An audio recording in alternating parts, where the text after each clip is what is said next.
Otep à tous, bien-aimés frères et sœurs, on nous a toujours fait chanter, comme d'habitude. Maintenant, c'est le tour de la Finlande. La Finlande déclare qu'elle doit punir les pays africains. Elle doit contrôler les pays africains qui traitent, qui coopèrent, qui soutiennent la Russie. La Finlande annonce qu'elle ne doit plus, qu'elle doit stopper d'envoyer son aide au développement en Afrique. Et cette aide-là qu'elle devrait donner, ou qu'elle aurait soi-disant l'habitude de donner en Afrique, elle va envoyer ça en Ukraine. Demandez-moi combien la Finlande donne par an en Afrique. Un petit putain de milliard de dollars. 1 milliard. C'est ce qu'elle envoie en Afrique. Et elle souffre. Elle se dit, si je ne donne pas ce 1 milliard là aux Africains, alors les Africains vont souffrir, ils vont mourir de faim. Comme on a dit là, si la guerre en Ukraine, Poutine ne libère pas les céréales, les Africains ne vont plus manger. Ce qui s'est passé, c'est que Poutine, à la demande de Macky Sall, en tant que président de l'Union africaine, a libéré les céréales sur 31 millions de tonnes. L'Europe en a pris 40%. L'Afrique, 3%. C'est-à-dire même pas 1 million de tonnes. 900 et quelques mille tonnes. 976 000 exactement.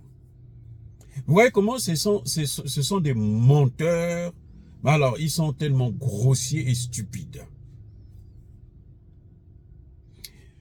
On nous a fait croire, quand il y a eu le Covid, on nous dit, ah, l'Afrique, cette fois-ci, l'Afrique va être ravagée.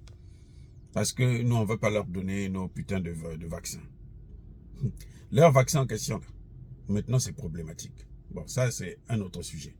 Mais, à la fin, au final, qu'est-ce qu'on a constaté? L'Afrique ne compte que 30 000 morts. Alors que les États-Unis à eux seuls, plus d'1 million de morts. La France à elle seule, près de 150 ou 200 000 morts. L'Afrique, 30 000 morts. 54 États.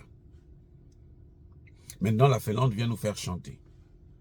La Finlande ne connaît pas que, selon les statistiques des Occidentaux eux-mêmes, la diaspora africaine, nous là, nous envoyons en Afrique là, 53 milliards chaque année. Je répète, 53 milliards. La Finlande donne à 54 pays 1 milliard. Et elle pense que si elle arrête ça, les Africains vont souffrir. Moi, je pense que c'est une très, très, très bonne nouvelle. Qu'ils n'ont qu'à arrêter ça. Tous les pays occidentaux, là, ils n'ont qu'à arrêter leur aide humanitaire, là, leur aide au développement. Paul Biya l'a dit ouvertement que l'aide au développement, ça nous développe. On ne voit pas les capitaux, on ne voit pas l'argent. C'est vous-même que ça développe, puisque vous envoyez vos entreprises venir réaliser certains projets qui, en général, sont toujours des projets qui sont contraires à notre développement, à notre épanouissement, à notre émergence. Lorsque vous développez, par exemple, on investit tant de millions pour le développement, la protection des droits de l'homme. On vous a dit que nous, on ne connaît pas ce que c'est que protéger les droits de l'homme. Les droits de la femme, là, nous, on protège la femme mieux que chez vous. Chez nous, la femme, elle vote depuis tout le temps. Chez nous, la femme est toujours impliquée dans les projets du mari. Alors que ici, là, ça ne fait pas longtemps que la femme a commencé à voter aux États-Unis. Ça ne fait pas longtemps que le noir a commencé à voter aux États-Unis. De quoi parle-t-on là?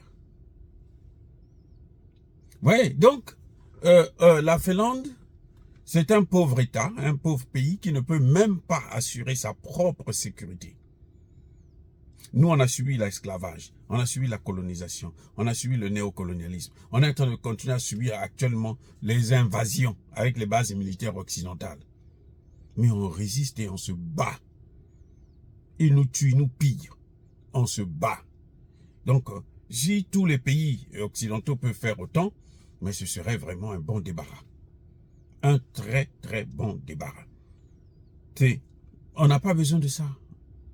L'Afrique n'est pas pauvre, mais l'Afrique est appauvrie. Et ce que nous faisons, notre combat aujourd'hui, c'est faire en sorte que l'Afrique ne puisse plus être appauvrie. Que nos matières premières qu'ils viennent piller, qu'on puisse bloquer ça. Même si on ne va pas les utiliser, que ça pourrisse dans notre sous-sol. C'est tout. Eh oui, ils n'ont rien à nous apprendre. Donc que la Finlande puisse dégager avec son petit milliard de dollars. C'est pas ça qui nourrit les Africains. Vous savez, la guerre en Ukraine, là, vous allez dans certains pays, notamment dans certains villages. Si vous leur demandez, vous connaissez l'Ukraine, ils vont vous dire, on ne connaît même pas. On ne connaît pas. Ils ne savent pas qu'il y a la guerre en Ukraine. Ils mangent normalement, ils dorment normalement. Ceux qui ont des problèmes, là, ce sont nos dirigeants, quelques dirigeants flatteurs, qui vivent aux dépens, bien sûr, de ceux qui les écoutent, pour se remplir les poches de manière illégale, avec l'argent public. Mais en réalité, ça ne nous touche pas. On ne se soigne pas avec ça. On ne mange pas les céréales. À la place du céréal, on peut manger le manioc, on peut manger la banane. Au petit déjeuner, là, dans les villages, là, vous avez le manioc avec un bon bouillon de viande fumée ou de poisson fumé. Vous êtes tranquille. Vous ajoutez un verre de vin de palme, de Nsamba. Est-ce que vous avez même besoin de prendre la bière? Parce que la bière, ça vous détruit la santé pour rien. Alors que ça, c'est le vin de palme, c'est bio. Donc, de quoi parle-t-on? De quoi parle-t-on? De quoi? C'est-à-dire que je ne comprends pas. Ces pays-là, la Finlande aujourd'hui est en train de se battre pour rentrer dans l'Union européenne. Elle est en train de tout faire pour rentrer dans l'Union européenne. Vous voyez un peu? Qu'est-ce que ça a à voir avec nous? Est-ce que, plutôt dans l'OTAN, est-ce que vous avez déjà entendu un pays africain, en tout cas africain noir, vouloir rentrer, soit dans l'Union européenne ou dans l'OTAN, comme par exemple le Maroc qui est en train de demander depuis très longtemps, solliciter, frapper à la porte de l'Union européenne? Non. Les pays subsahariens, ils n'ont pas besoin de ça. Mais eux, ils ne veulent même pas que nous, on puisse se réunir entre nous pour pouvoir régler nos problèmes entre nous. Aux problèmes africains, solution africaine. Donc, si la Finlande a choisi de partir, c'est vraiment, ce n'est que ça que nous demandons même à la France, là. C'est ça quand vous voyez Emmanuel Macron s'affoler, là, c'est ça qu'on lui demande. Emmanuel Macron, dégage. Va-t'en avec ton argent, tes aides, tes ceci. Déjà, toi-même, tu es hyper endetté. Dire cela, c'est inciter à la haine ou à la violence. Non. Il y a ma colère. Encore une fois de plus, bien-aimés frères et sœurs, je persiste et je signe. Soyez bénis, abondamment bénis, par le Dieu de Kémit et par nos ancêtres angélisés. Vive l'Afrique éternelle. J'ai dit et j'assume.